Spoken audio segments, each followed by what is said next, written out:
This is Greg Graham's. This is his house. He has lived here his whole life, way over 60 years.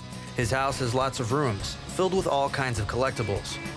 He likes to find the best of whatever he is collecting. Hoarder? Collector? You be the judge. There are a lot of houses on TV, but none quite like this. His sons Jay and Brian grew up here, and now work with him. Welcome to the Graham's house. Volo, House of Cars.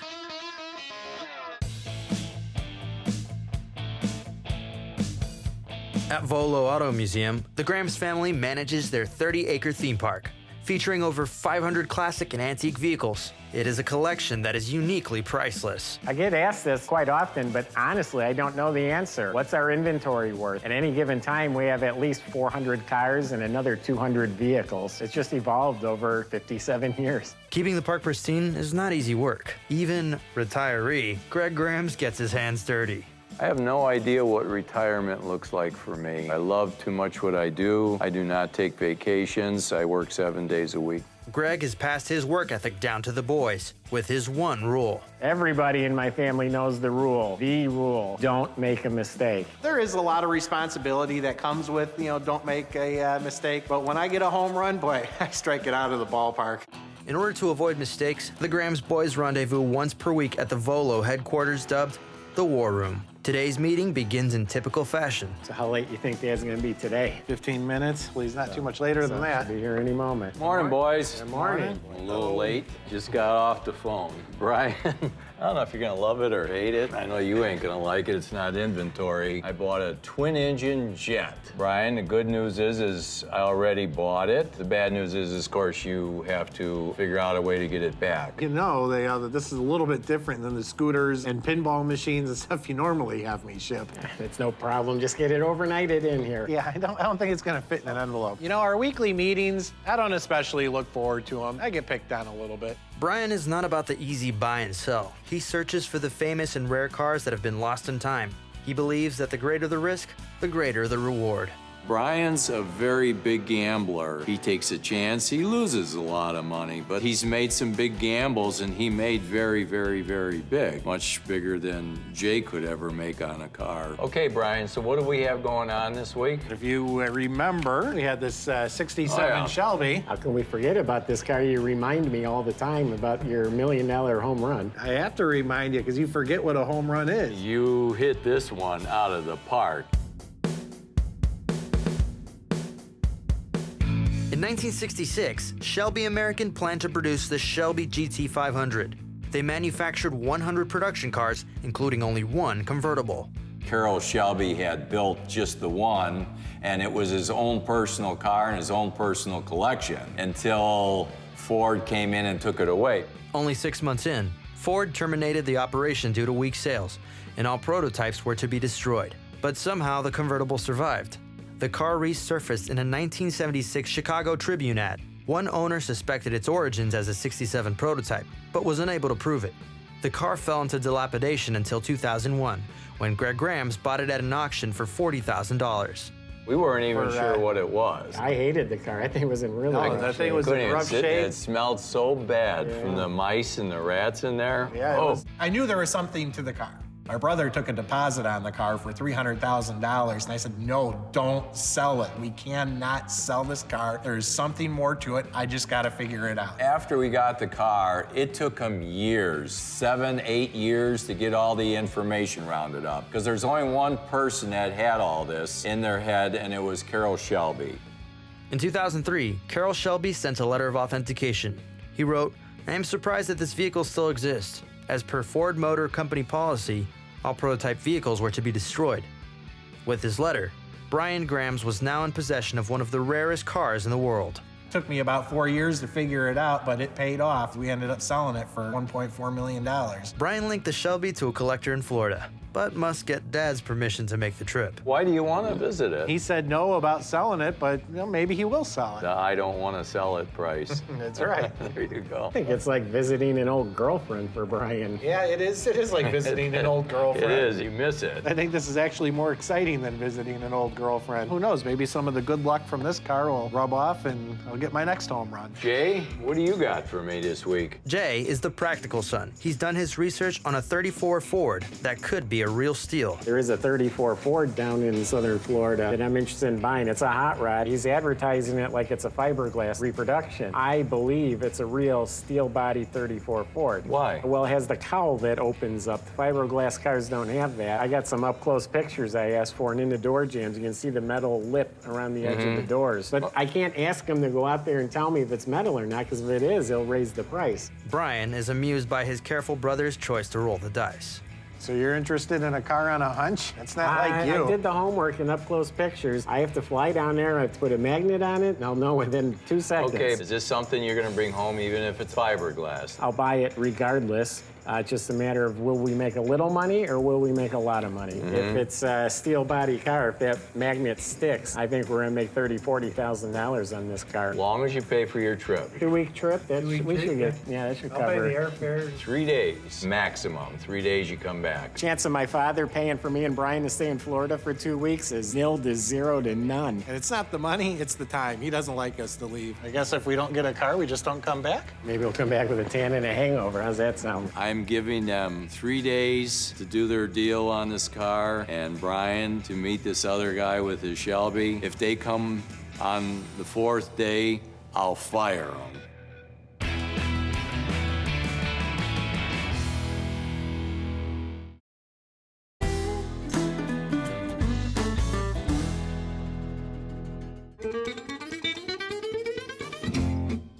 It's the day before the Grams brothers take their big trip to Florida, and Jay has a lead on some magnificent cars from a man named Berlini. I'm really excited about this Berlini collection because it sounds like they're great cars and they're only 5 miles up the road. The brothers met Mr. Berlini when he attended the largest car corral ever held at the Volo Museum. I came here with Lincoln to see about selling it. I do have a collection of cars. I call it my clubhouse. I go there, I smoke cigars, drink whiskey. I like it. It's that kind of place. I'd like them to think about maybe coming to see it. Maybe we could sell a few more cars. I'm at that place where I might want to sell. When a man like Al Berlini is ready to sell, passing that up would be considered a mistake. Jay arrives at the Berlini collection and immediately likes the cars that he sees. Well, I noticed when I pulled up, you got a Ferrari and a couple Jaguars sitting outside. That's the whole reason you're here today. These cars I've had a long time. I need to make room for more cars. Get them out of here before winter hits and I don't think about selling until spring. Mr. Berlini's cars are among the most well-kept classics Jay has seen in quite some time. All 6 are highly desirable vehicles. The 1961 Chevy Bubble Top is just what people are looking for today. It's very current. It has an LS motor conversion. People are going to want to drive that car. The 1950 Chrysler Woody is a pretty rare car. Very expensive to replace the wood. And it's actually in excellent shape on this car. Then on the firewall, there's a tag with all the different codes and numbers, and I verified that the car is what it's supposed to be. So that one checked out real well. You know, lots of people will look at this car and think it's a Nash. This is a 1955. It's a Hudson. It's a Hudson. Okay, all right. How odd is that? Jay is impressed with Berlini's collection, which includes a 1950 Nash station wagon, a 1964 Ford Econoline pickup, and a 1957 Oldsmobile. The 1957 Oldsmobile wagon is probably one of my favorite cars in here. I'm well aware that car would cost a fortune to put it in the shape it's in. Mr. Berlini assembled a tempting package for Jay, but there's one car missing from the list that catches his eye. When I walked in the door, you can't help to notice a gorgeous 57 Buick convertible. Stunning colors, stunning combination of wire wheels, black cloth top, very rich and elegant car. This car you don't really want to sell, but I'm going to try and talk you out of it. I'd like to hear what you're thinking, but once again, this is one I think I want to keep. Jay has 2 options. If we consign the car, we agree on a dollar amount for the car, and I have to earn our commission over that. If someone wants a cash offer, that's a lower number, but then they're done with it. They can take that money and move on to other things. They don't have to worry about it anymore. Jay makes a consignment offer for $280,000. I really appreciate the offer, Jay, but I don't think I want to consign the cars. Jay makes a cash offer of $265,000, but Mr. Berlini has other plans. He makes a move to increase it, a move he knows Jay will like. Let's Throw the Buick into the deal, tell me what that would be. $345,000 to just buy them, take them away. Let's do it. Al wasn't interested in the consignment. We agreed on $345,000 as a cash price for the whole collection, and we're cleaning out his warehouse today. Jay's a very good negotiator. I think the Buick is one that I didn't want to sell, so I'll miss having the Buick. I'd have to throw the little Nash into that mix, too. I never name cars, but the little Nash, we call him Murray. So I might miss Murray, too. Murray. The mission is a success. Jay has 7 new classics to display and sell.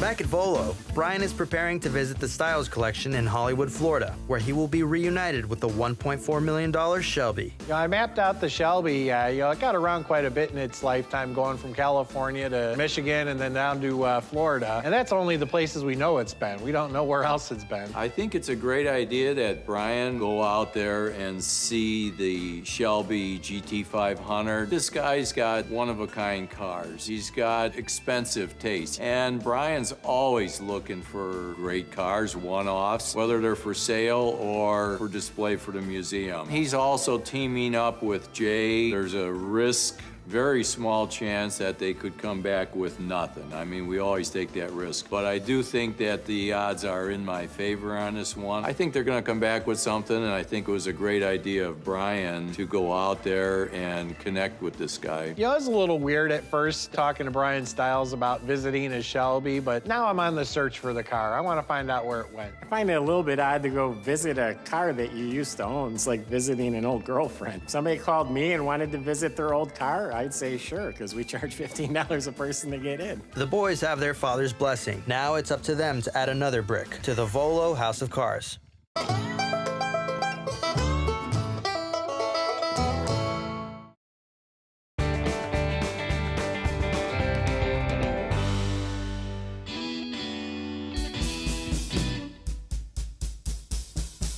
The Grams brothers arrived in South Florida and are on their way to see the rarest production car in the world, a 1967 Shelby GT 500 convertible. They track the car to Brian Styles and are eager to see his collection. Hey, I'm Brian Grams. Nice to meet you in person. I am Jay Grams. Nice to meet you. Jay, Brian, my pleasure. Well, I came here to see a car. You know which one I came to see. Tell you what, you guys are here for the day. How about we check out some other cars, and then we'll get to your baby. I'm not going to say no to looking at more than one. Fantastic. The Styles are passionate about keeping the history of these timeless classics alive and have built a world-class collection of Americana. You know, I've heard the phrase kid in a candy store, but this is really like a candy store. That is They're awesome. awesome. Convertibles, too. Yes, I do like my cars topless. This is a real deal 71 340 shaker 4-speed convertible. Now, when it comes to Cudas, the 71, that's the ultimate. You don't see cars like this every day, and I'm in the business. The 71 is only the beginning. Brian Styles shows off 2 1970s Barracudas, a 1970 Plymouth Roadrunner, and a 1969.5 Super Bee. And in a twist of fate, the two Brians discover they are connected by yet another vehicular link. We used to have this one. This one was in the museum as well. Yep, it was restored by a guy, his name's Howard Moyse. If I remember right, it was one of one. What are the chances I come down here to visit the Shelby and you got one of my old cars here still? I'd say the chances are pretty good. When you're dealing with collectors, a lot of times the cars pass through the same hand. Yeah, that they do. Especially the good ones. Brian is impressed with the immaculate Styles collection, but he only came for one car. Just like you remember her? Looks better than what I remember of her. I know you did a full restoration on it since you got it. We actually did too. We even did single stage paint, put the orange peel back in it, just like they would have done it back at the factory. I mean, this looks right off the showroom floor. It's amazing. Not gonna get teary-eyed, are you? You know, I came around the corner and saw her. I got a little bit emotional. I really missed this car. Before removing the first bolt, Brian Styles performed the most extensive research ever done on the car's history. He assembled a dream team of experts and enthusiasts to ensure perfection. After 4 years of hard work, the 0139 vehicle was finally restored back to its original concourse look, appearing just as she did in December of 1966, when the legendary Carroll Shelby first got to enjoy her. Wow.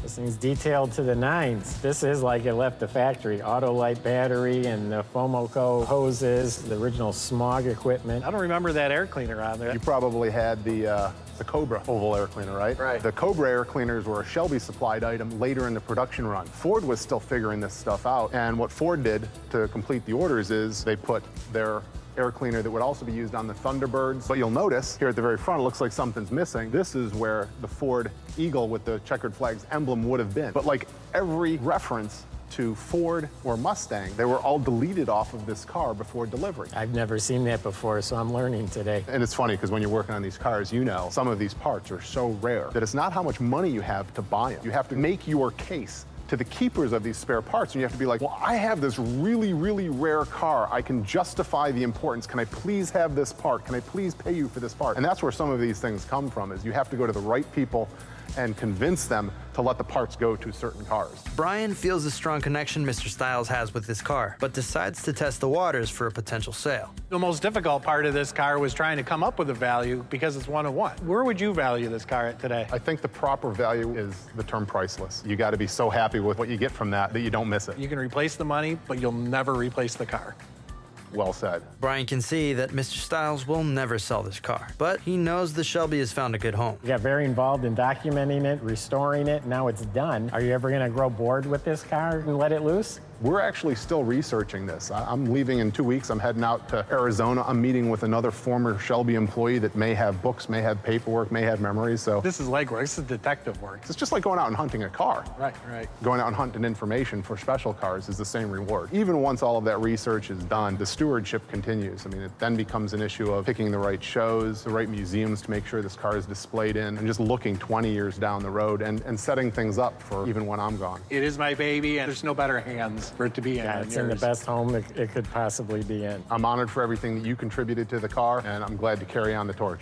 Thank you very much. Started out with a strange call, turned into meeting a great car guy. I felt really awkward calling Brian Stiles to come visit this car, but I'm really happy I did. It was great meeting these guys, and to see their reaction, being reunited with this car again, was very fulfilling. The boys leave the Stiles collection with fond farewells and good memories, but now the pressure is on Jay to make good on this trip and score big with the 34 Ford.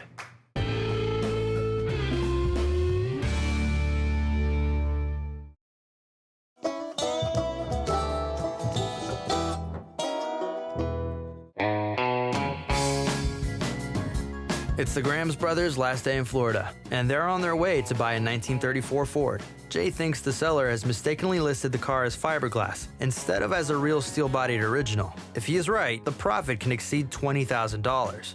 If he's wrong, the car may not even cover their trip.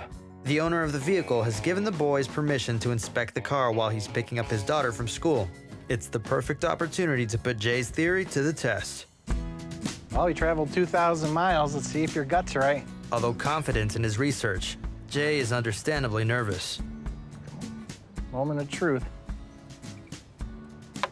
Hey, it's metal. All right. That's awesome. You doubted my gut feeling. You're always the practical one, so it's not often you use your gut. Oh, it was worth traveling 2,000 miles, I guess. Their timing is perfect. The owner has arrived. Hi, Jay. Nice to meet you. Salvador. Hi, how are you? This is my daughter, Lisette. You like the car? I love the car. I love the weather, too. It's Yeah, the beautiful. weather is perfect. Sunny day. So you flew from Illinois to see the car? Yeah, normally I don't go with him when he looks on cars, but I couldn't pass this up. Let me show you. It's a 1934 Model B Ford. Uh-huh. We really like it. I heard you say we like it, so which one of you wants to sell it? He does, not me. You want to sell it? Nope. No, she don't want it, but I think it's time to sell it. Once made famous by gangsters Bonnie and Clyde, today the 1934 Ford is regarded as one of the original hot rods. Jay is blown away by the 34 Ford's exterior, but is more impressed by what's under the hood. It's gorgeous. Painted to match the outside of the car. It's a Chevy motor. As they say, built Ford tough with Chevy stuff. Yeah, you have a lot of power right here. But you don't use it very much, huh? No, not so much. I have a guy that take care of this one. He who walks the car at least every month. I noticed this power window. I think this is so cool. It looks like the original crank. He loves them power windows. That's got me sold right there. For Jay, everything on the car checks out. There's just one last matter to address. Your advertisement said the car is a fiberglass car. Yeah. You do know this is a steel body car. It was a mistake on the advertising, yes. I really don't know the difference. I mean, not for a collector. Well, steel body means it's a 1934 Ford that someone customized. Fiberglass means it's just a fiberglass reproduction. To find an original 34 Ford made into a hot rod, that does add some value. So you are aware it's a steel body Ford, and you're still willing to sell the car. Yes, I'm gonna sell the car anyway. Okay. It's time to go ahead. Salvador's mind is made up, but Lisette's infatuation with the 34 Ford is not so easy to break. Are you sure you want to sell it now? I think it's time to sell it. Maybe you wanna buy another one. Well, we do have about 250 cars for sale, so we can get you into something with power steering maybe. Good price? You're giving me steel, I'll give you a steel. How's that? I'm looking at Corvette 61 and maybe a Bel-Air 57, 58. Yeah, please come up and visit. It will be a pleasure, yes. Okay. Lisette might not like it, but the deal is done. The boys are heading home to Dad with a steel 34 Ford.